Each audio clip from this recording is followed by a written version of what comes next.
Assalamualaikum warahmatullahi wabarakatuh. Alhamdulillahi rabbil alamin, wassalatu wassalamu ala asyrafil anbiya'i wal mursalin sayyidina wa maulana Muhammadin wa ala alihi wa sahbihi ajma'in, amma ba'd. Jamaah salat zuhur yang dimuliakan Allah Subhanahu wa taala. Ada salah seorang sahabat Rasulullah Shallallahu Alaihi Wasallam yang bernama Abu Dujana. Beliau sang pemilik ikat kepala merah dan pemegang pedang Rasulullah ketika perang Uhud.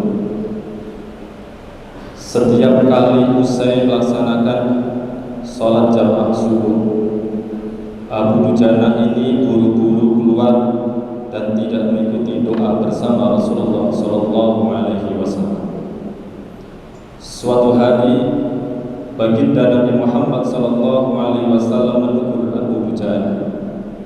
Wahai Abu Dujana, apakah engkau tidak butuh kepada Allah?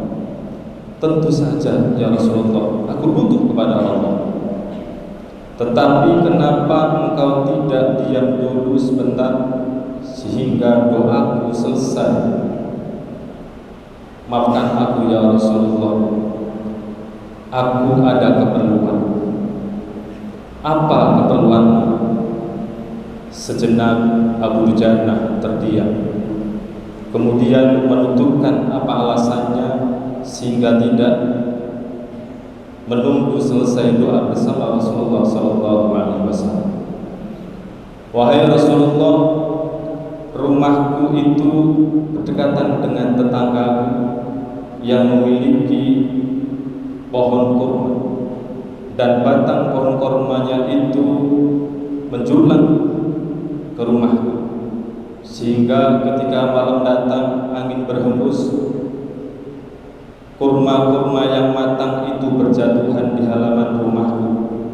Ketika anak-anakku bangun dan ia melihat buah kurma yang matang itu, ia akan mengambil dan memakannya.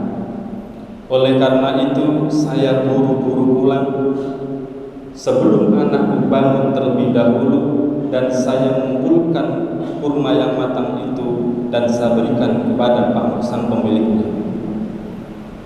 Suatu hari saya melihat salah seorang dari anakku memakan buah kurma itu dan saya mengambil dengan jariku.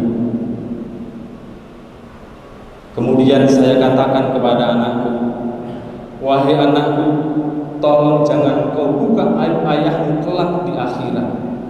Dan ia menangis karena merasa lapar.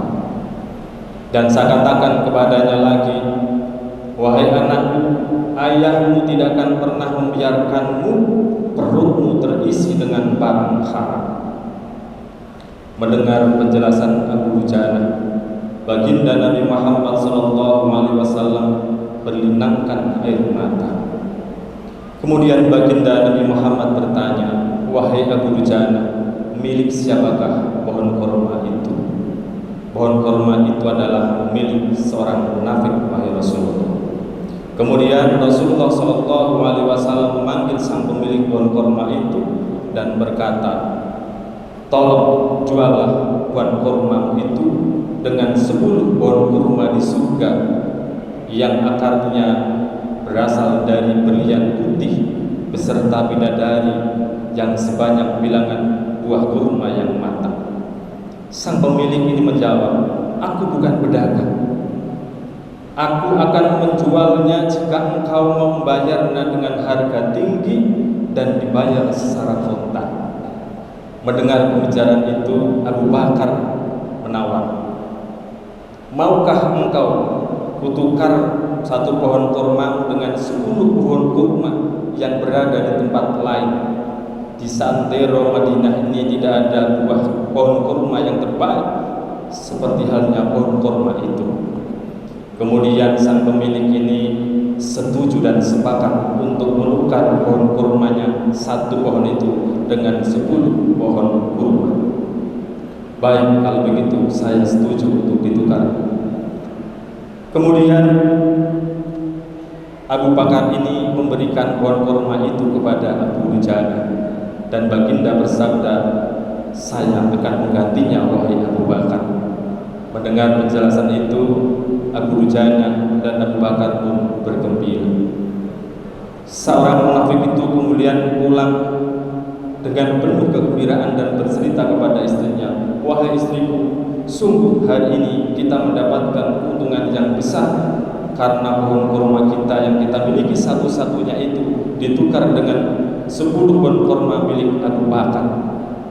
Oleh karena itu, dan kita pun masih diizinkan untuk mengambil pohon kurma yang jatuh di halaman kita, dan kita tidak harus membalikannya, kita boleh memakannya.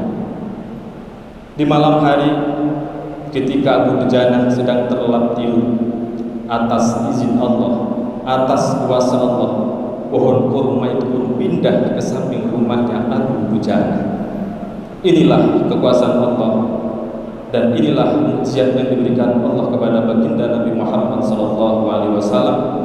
Dan esok harinya sang orang munafik itu pun kaget karena pohon kurmanya sudah tiada di samping rumahnya, tapi pindah di samping rumah Abu Dujana.